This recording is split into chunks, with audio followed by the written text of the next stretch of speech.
Good afternoon, guys. Welcome to this Friday edition of Happiness After Codependency. I'm Marshall Burtcher, and if you're new to me, welcome. I'm excited to have you here and to help contribute to your freedom beyond codependency and the impact of narcissistic abuse, because that's what I do. Today is episode 16 in the Blunt Cake series, and it's titled Confronting Toxic Hope. So before we get started with that, I need to share this out to the community. So the community is your haven. It's your shelter here on the internet where you can find guidance, you can find support, you can find tools in your journey beyond codependency and beyond the impact of narcissistic abuse. The link to the community is above on Facebook, below on YouTube. And if you're on YouTube, please subscribe. Thank you for being here, guys, and for making me a little popular on YouTube and Facebook. I really appreciate your support, your guidance, and your feedback, because it means a lot to me. Because the point of this work is to help you accomplish what I've personally experienced in my own world. You can be free too. You can have happy, healthy friendships and relationships. You can be free of the trauma bond, the love addiction. You can actually come to know, love, and live who you are. That's what I'm about. That's why I do this. So I'm going to get this shared out to the community here real quick. Again, so I just got to click a button, and yeah, there we go. Let me know how you guys are doing in the comments below. Let me know your thoughts on today's topic, what you get out of it, what's going on in your world, and we'll get to it. So, toxic hope. Probably not a term you've heard before, or if you have, probably not frequently. This term comes from it's a term I give to define the hope that we have when we're in a trauma-bonded or love-addicted relationship. What this is it's our brain's desire or wish that things will change. If I do enough and change myself enough, they'll change. If I ask enough and I plead enough or I fight enough, they'll change.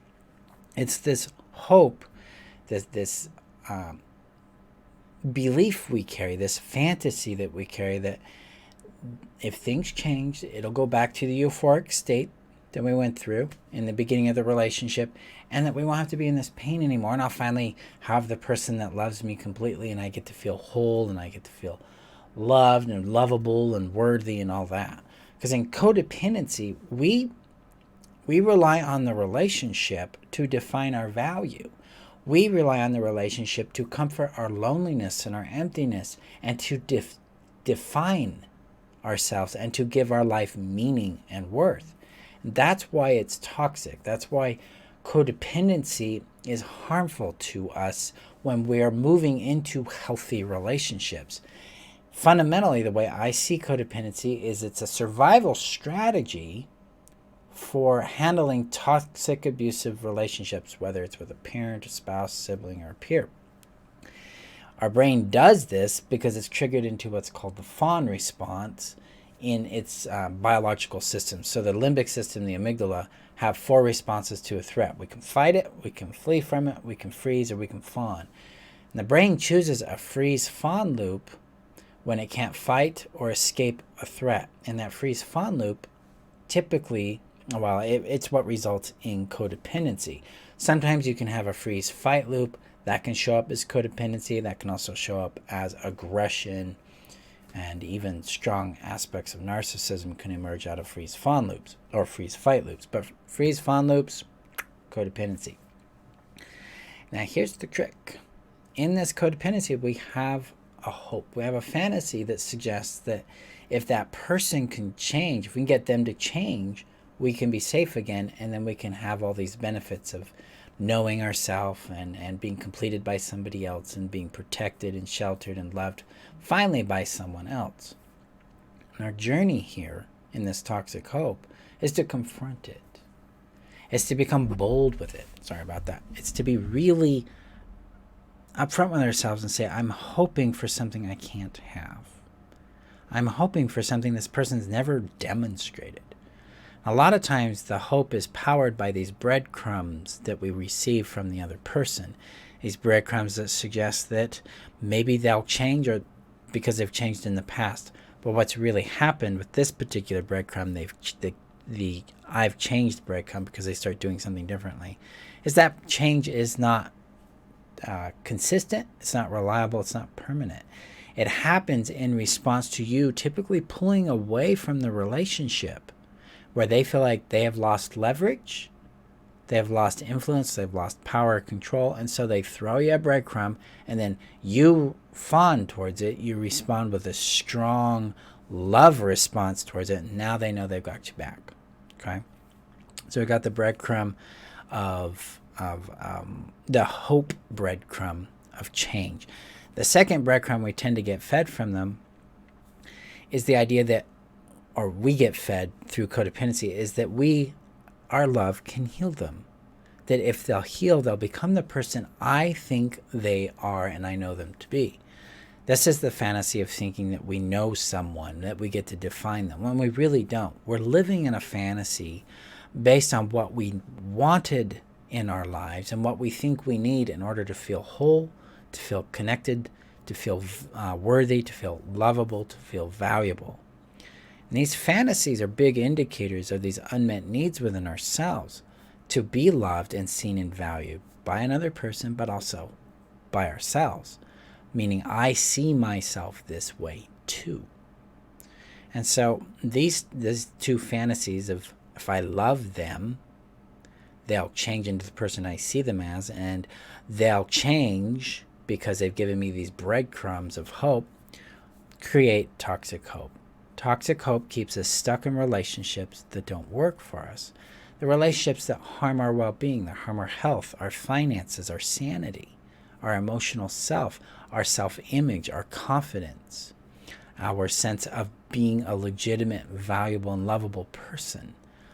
Relationships that impact us that way are toxic to us.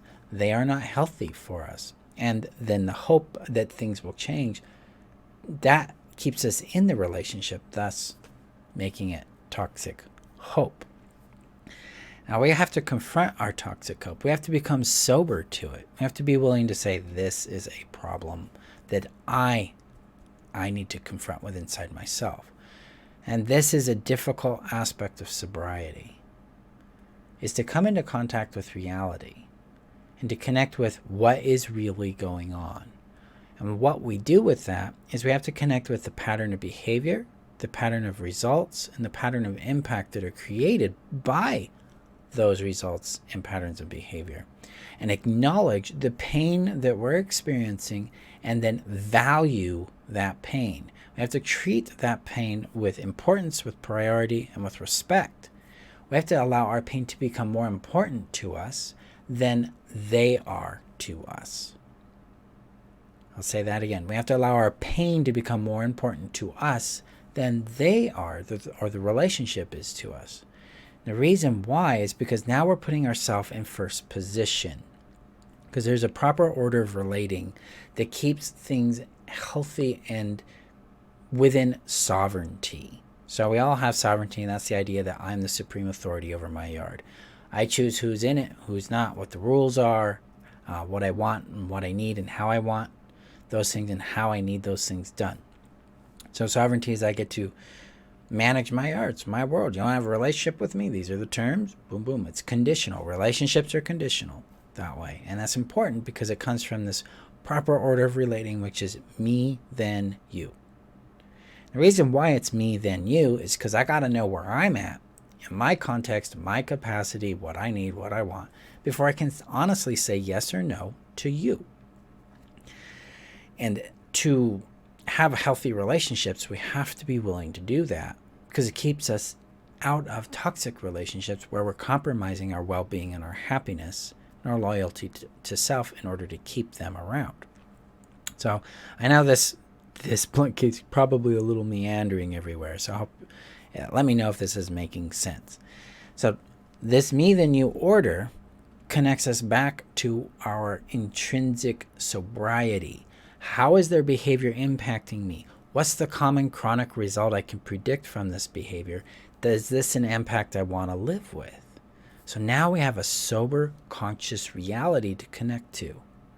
That's where we need to make our choices from and take actions from in regards to the relationship you're dealing with. This helps us crack toxic hope and go, yeah, reality is that this person doesn't change. This is what I'm living with. This is the cost I'm paying with it. And this is why I need to make these choices and take these actions for myself. Because now you're in favor of your well-being. You're in favor of your long-term happiness. Because in the immediate term, it's hell. I get it. I've done it. It's hell. You have to extricate yourself from them and from the entanglements and the obligations and the commitments and financially, legally, emotionally, and in your mental mind and your emotional body and all of it. And in tandem with that, we're also confronting the fact that we don't have a whole lot of resources, because we have put all our focus, all our energy into this individual. We have lost contact with ourselves, with our own capacities, with other people, with our friends, with support networks.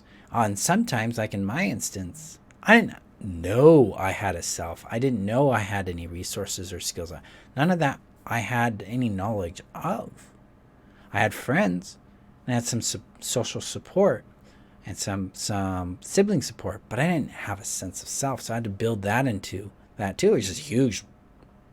Guys, frankly, we're doing extremely courageous work, because now we're jumping into the unknown. I don't even know who I am. I don't even know how to love myself. I don't even know if I am even lovable, but I need to get out of this fire.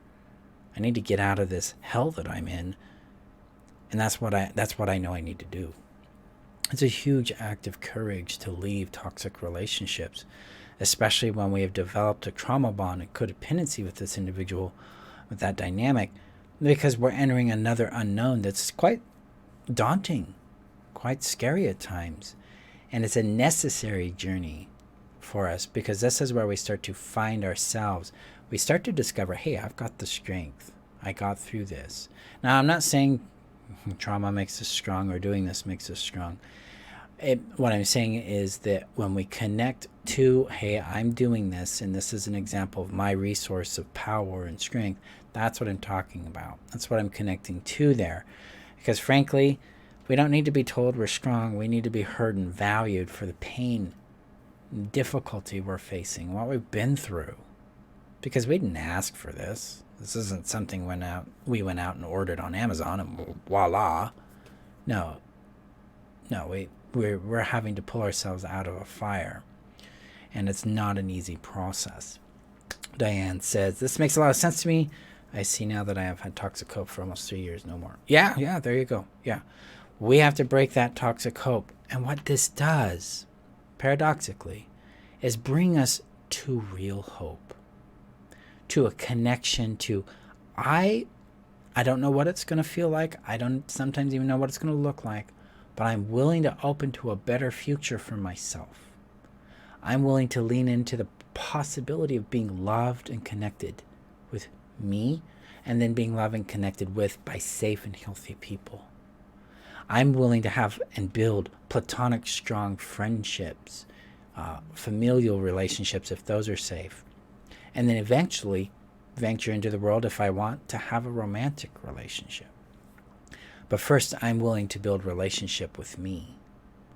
I'm willing to do this work because I want to feel safer. I want to feel, there's a lot of benefits that people choose that motivate them. And usually, like for me, it was relief from the chaos. Well, now that you're cracking open that toxic shame, real healthy hope that can drive us towards that relief or towards that outcome we seek long term, can take place. But it doesn't mean that fear and the fire and all the turbulence that comes with this is going to go away. What it does mean is, like, I'm willing to have some faith. I'm willing to have a little belief in me. I'm willing to lean into this unknown and discover something.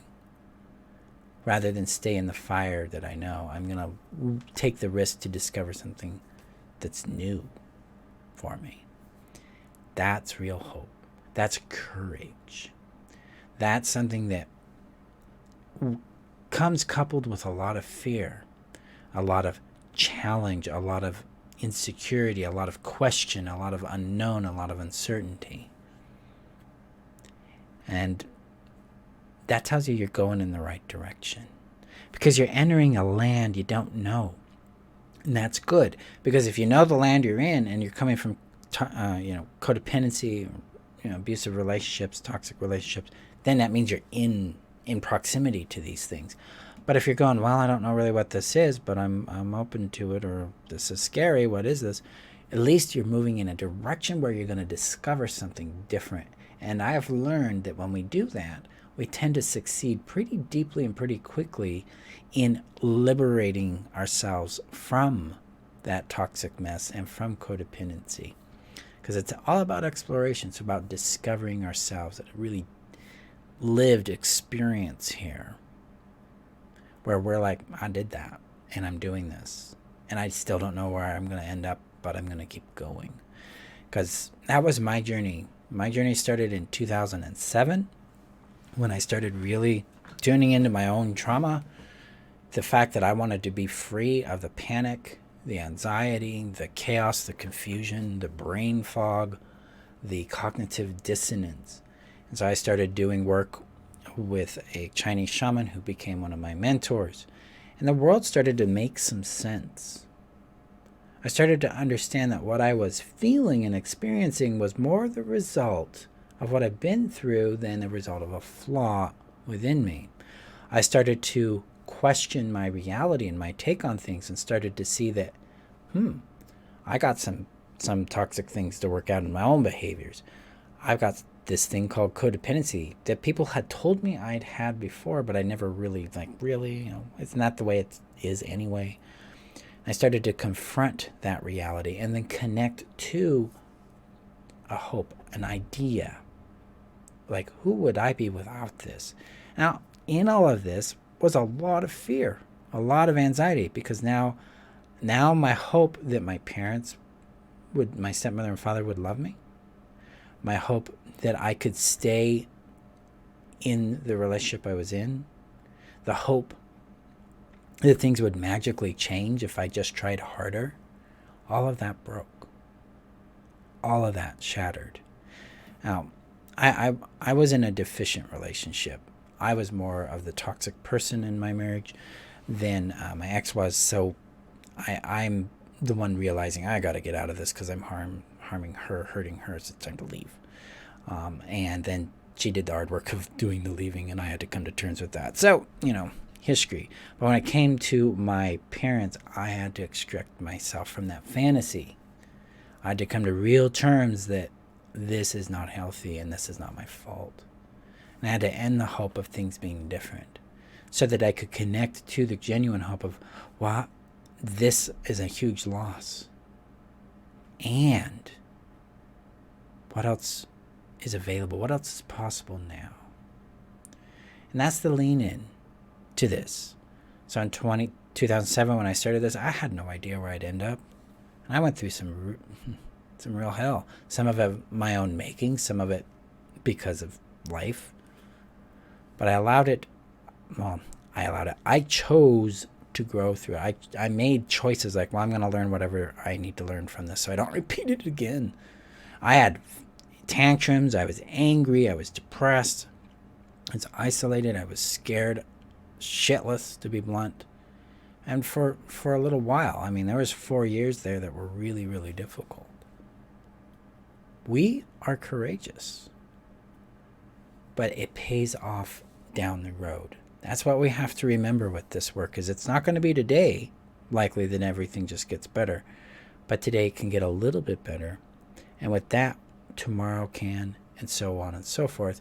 If we're open to that curiosity, but we're also being very kind and very receptive to the emotions we feel, to the experience we're having. Because all of this is the pain, the fear, the anger, the anxiety, the numbness, the overwhelm. It's all legitimate.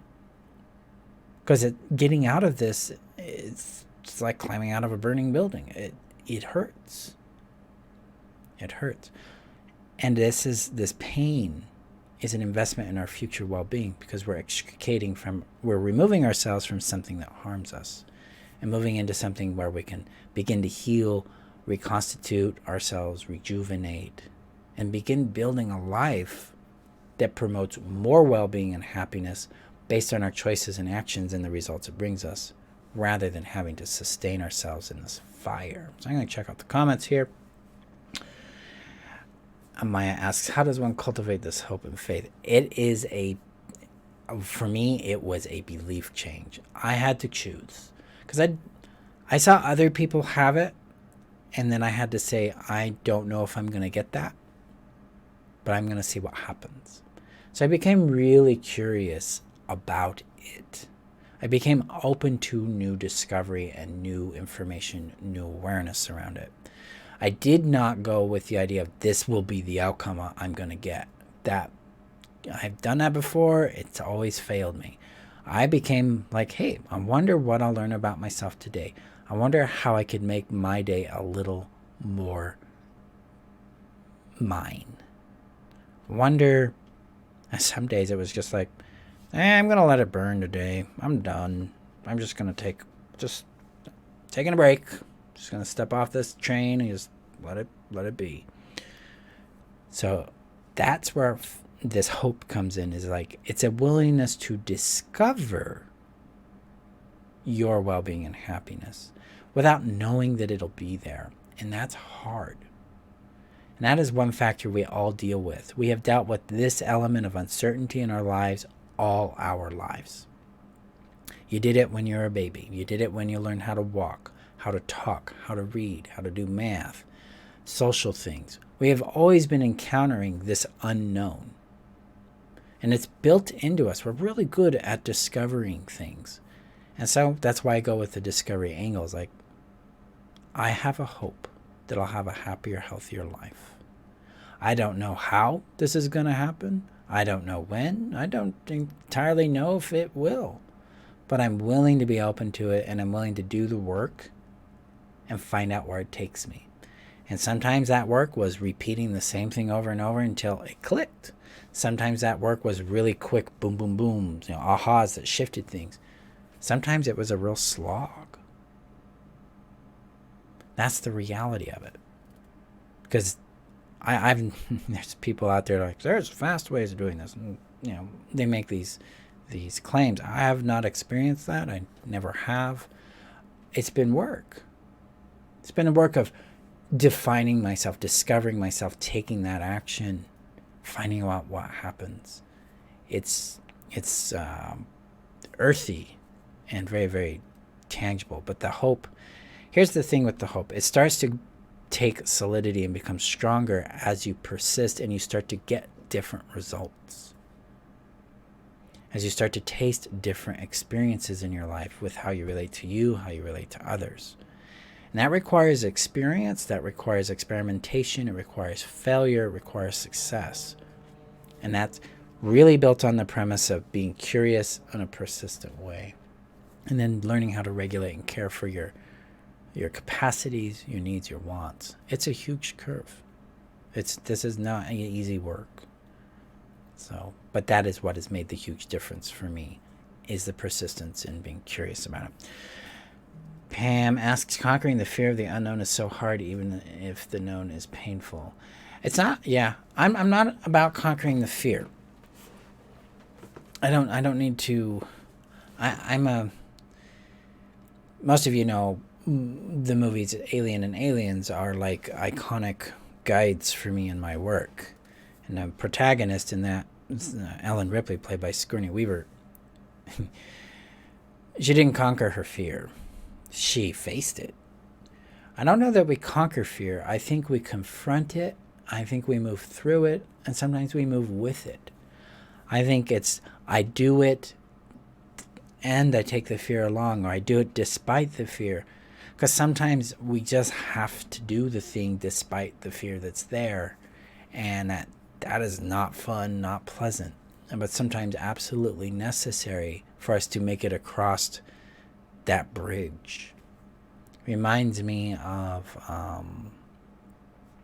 I'll take it back to Aliens. There's a moment in the movie where Ripley needs to go retrieve one of the characters. Her name's Newt. and it's been taken by the creature, and she has to confront the creature head on. And in a way, in a situation, it's just pretty much not going to work out. I mean, the probabilities were really low. A lot going on around that. But she did it anyway. And she was scared. I mean, who wouldn't be?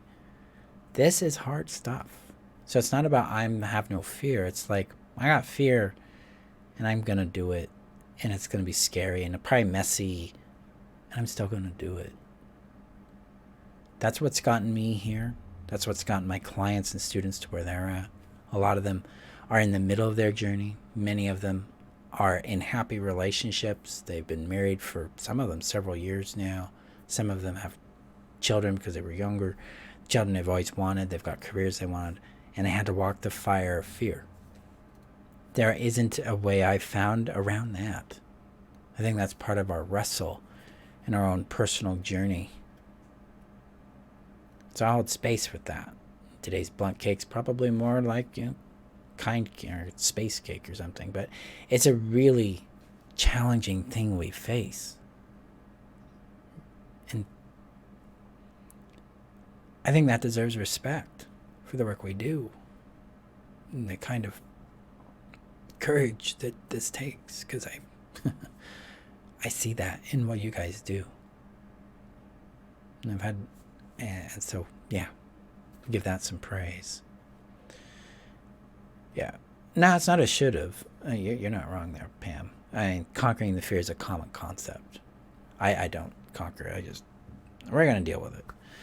But it's, I share this because I know a lot of pain's going on right now for a lot of you. And there's a lot of unknown. And the future seems bleak. And that's okay. It's okay that it seems bleak. It's okay that you're tired. It's okay you're confused. It's okay to be where you're at with it. This isn't the end. This isn't the destination. This isn't the result. It is the middle. And it's naturally this way. It's just a mess. Because the world, you're reconfiguring your world, and the world goes into a little bit of chaos with that. And it's understandable. You hold space or give respect to that, because it is a physics thing. It's kind of like you're trying to make a cake and it's just a big mess, and then it bakes and you're like, wow, look at that. It's the chaos of our puzzles. Pieces everywhere, putting it together starts to make more sense as you go through it. Shani says, stepping into the uncertainty is a really scary and hard thing. It's felt really good when I do it, but finding the Christian, yeah, it's that first step. It's the acceptance of the unknown. I accept that it's here. I don't like it. I don't want it. I hate it. Can we set it on fire? And I lean into it. I lean into accepting this is going to show up. I don't know what it's going to do. And I'll have my back through it anyway. The community is a really good resource for helping you in this, because then you can step into your unknown with thousands of others that are doing the same work. I'm doing it. I'm stepping into my unknowns. I'm just down the road a few miles. The unknown is our companion. It's the gateway to something else. And it's not an easy journey at times, especially when everything's on fire. That's okay. It doesn't have to be solved today. It likely won't be. And you're still okay here. Because I see you, I believe you, and I understand what it's like to be in that furnace. To move through the heat of this fire. And to emerge through it. That's why I call us badasses. This is why courage, it's like it defines us in this way, that we have this brawn, this strength, this oomph that moves us through. We're stubborn. I often have called it stubborn in myself. I'm just a very stubborn person. So I see that in you. So when we break free of toxic hope, we can connect to genuine hope that offers possibility, but no guarantee. It can't. Hope isn't about guarantee. It's about options. And then we discover what's real, which is more safe and more empowering than any kind of hope. Hope leads to discovery. It leads to possibility becoming translated into a reality. So that's my bit on that. Let me check the comments here. Maya shares, thank you for both the remarks about cultivating hope and leaning into fear. Feel all the feels. In my journey, I have come to the point of starting to lean into hope and taking up space in the world. Yeah, just take up space in the world.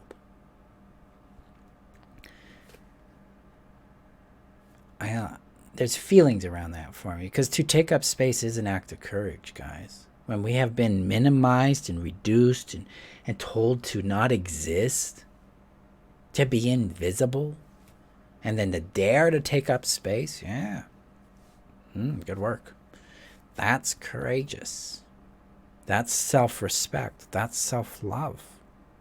That's the work right there. Amongst all the many tools and processes out there, that's the real work. So honor that. Good work there.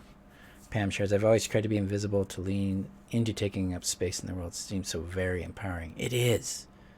It is, and it's scary. At least for me, it's sometimes scary. But there's this interesting safety that enters this, where it's like, well, I take up my space. I'm not in someone else's yard anymore. And I suddenly feel more at peace with myself. More empowered, more clear, more dedicated, more definite, more centered, more at stillness in my world. Yep. So the Heal Yourself strategy, we talk a lot about occupying space. In the sovereignty section and the Know Yourself strategy, we get into that deep. So my friends, in this journey, wherever you're at in it, take a moment. Honor the courage you've had to face the toxic hope, to open up to a new hope, to take on these risks, to take on the challenges, to face and walk through the fires. It is my hope that one day in your journey, you look back and you're like, yeah, I'm badass. I did that. That was me. And then you own it, because it is yours. You're doing this. And that's a huge demonstration about who you are and who you want to be. And I see it. And I celebrate it with you. So that concludes today's impromptu episode, since it's a Friday. Go gently with yourselves, my friends. And remember that you're ultimately worth knowing, loving, and keeping. You are worth knowing yourself, keeping yourself, loving yourself. And others will come to know, love, and keep you as well. So be safe out there. Go gently with yourselves. And I will see you guys in our next episode.